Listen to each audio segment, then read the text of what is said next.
Hello and good morning, all. This is Belial's Tea House, your humble proprietor. Quick warning for today: we're going to be discussing some quite heavy topics. So, if somebody is that something you're interested in right now, or isn't helpful to you, you can always scroll off. Always take care of yourself. It's okay to not watch something like this or listen to something like this at the time. But let's get into it. So I've noticed in the discourse surrounding Islam in the United States, uh, often what happens is people discuss the idea of Sharia.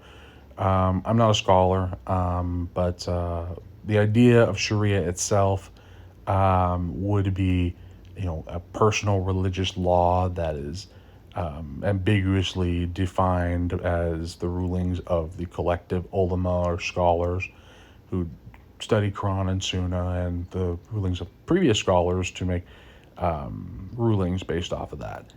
It really, in our shared society that we live in, our secular republic, does not affect anybody's lives beyond the Muslims who observe it. That is really it. In Nazi Germany, or not Nazi Germany, but the years leading up to Nazi Germany, the Nazis made an issue of the Jewish practice of Hanukkah. Forgive me if I am mispronouncing that, which was, of course, Jewish law, or is Jewish law. This law, essentially, because you're saying Jewish law. But either way, the law they have, which was not German law or not European law. And the fascists took offense at this, or I don't think they authentically took offense at this, to be honest. I think it was an excuse, and in the Republicans and the political leanings of the United States also used the same excuse, and we'll get into that. But they would talk about how the Jews could not be assimilated into European society because they had their own law. The European intelligentsia really struck home with that uh, when they were discussing the quote Jewish question. And of course, they later denied any responsibility for the Shoah, essentially saying, like, this is not what we meant when we said that they couldn't be assimilated into German society. We obviously didn't mean for them to be exterminated, but it was their fault. Like, it was the fault of the intelligentsia that entertained the ideas of the Nazis. And that's my opinion on that. And I'm not an expert on that, on the that particular section of history, but based off what I've read, I blame the intelligentsia, and that's really what I think it came down to. They essentially entertained these ideas, and then when it came down to them actually being practiced, they then just denied all responsibility for it.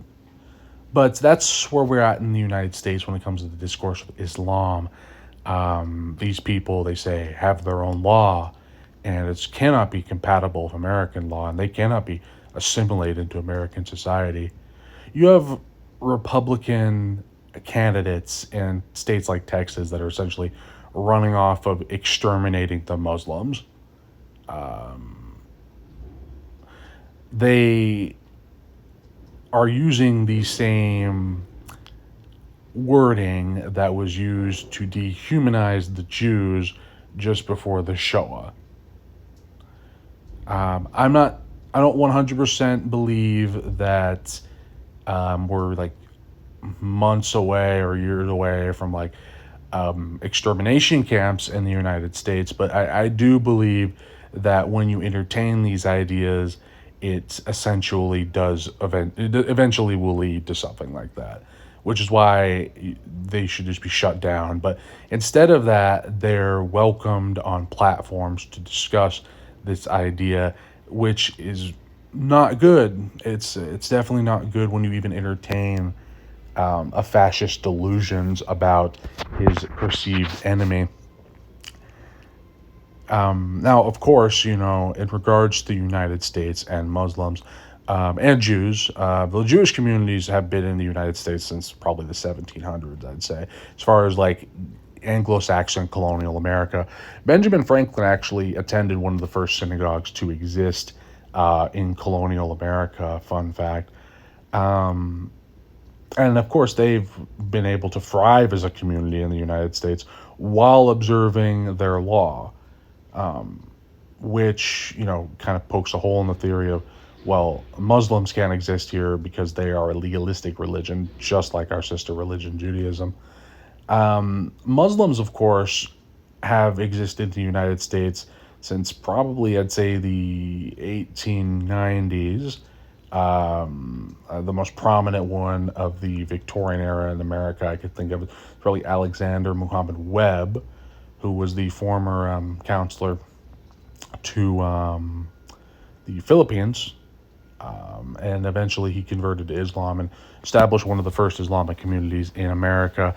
By and large, the largest Islamic communities in America began to emerge in Michigan in the 1930s, where the Ford Motor Company hired a lot of immigrants from Syria and Palestine to work in his factories, essentially. And they established some of the first mosques. The oldest mosque in America is actually, I believe, in Pennsylvania. And it was established in, I believe, it's the oldest standing mosque, so not the oldest, but like the oldest one that's still around. That was established in like the 1920s. But I can't remember the exact name of the masjid at the moment. Of course, there's the Washington Islamic Center that's in D.C., and that was commissioned, I believe, by Roosevelt. That was commissioned by him, of course. And then you can talk about Thomas Jefferson, who actually hosted the first iftar at the White House. He hosted the first iftar at the White House, and also did study Quran. His Quran is actually in the Library of Congress, and has been used by people to swear into office in the past. Now, beyond that, there's also Muhammad, upon whom be peace, is honored at the Library of Congress for being one of the great lawmakers in the world's history.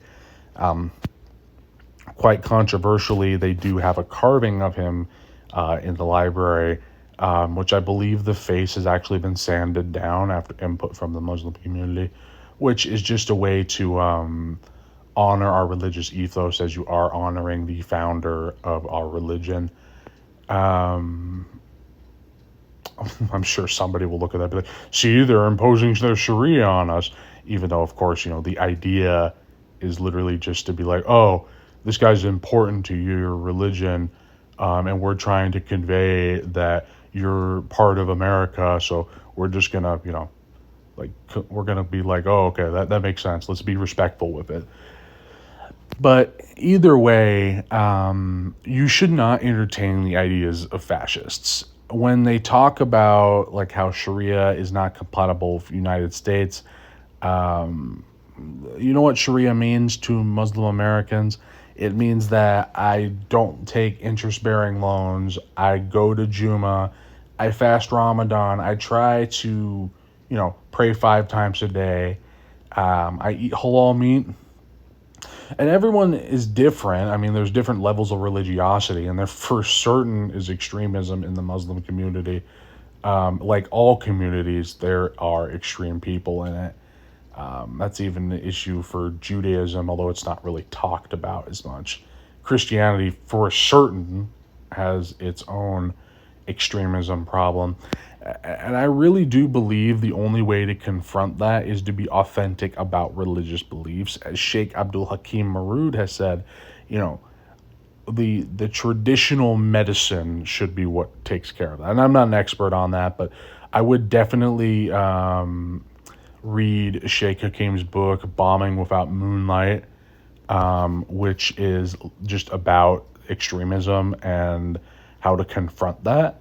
I also do recommend his book. And I know I wouldn't say I wasn't going to talk about Europe, but his book, Coming Home, Essays About Islam in Europe, is applicable, I would say, for the Western Muslim experience.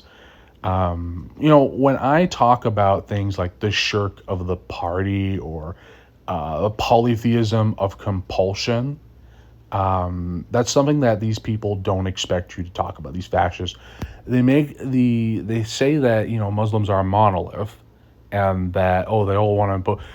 And when you bring up the actual theological arguments against things like theocracies, like Iran, for example, which I am not a fan of the Iranian government at all.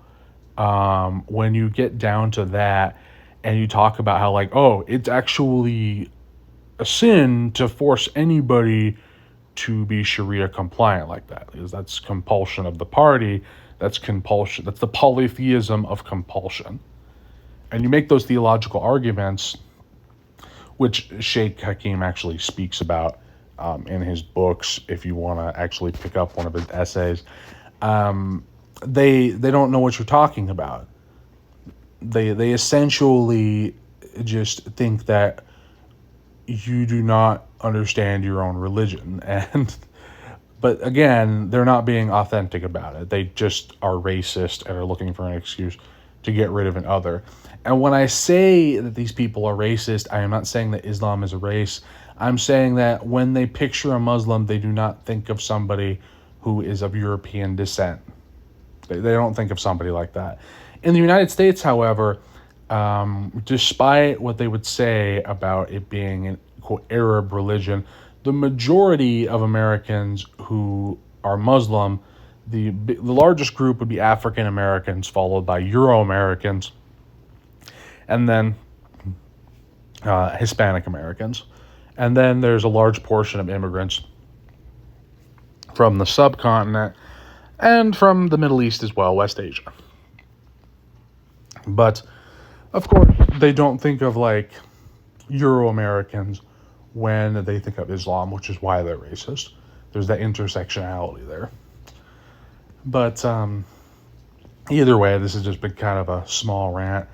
Don't ever even humor the opinions of a fascist. You don't argue with a fascist. Don't even give them a seat at the table. As an old German saying says, there are 9 people at a table.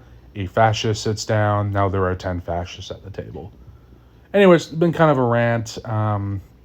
If you think this is interesting, go ahead and leave it a like.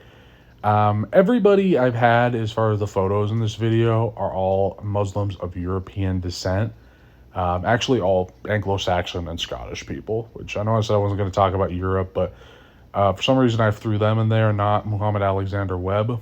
But, that's just showing that, people are not a monolith, and Islam is not a, quote, brown religion. Anyways, appreciate you guys, and always have a good one.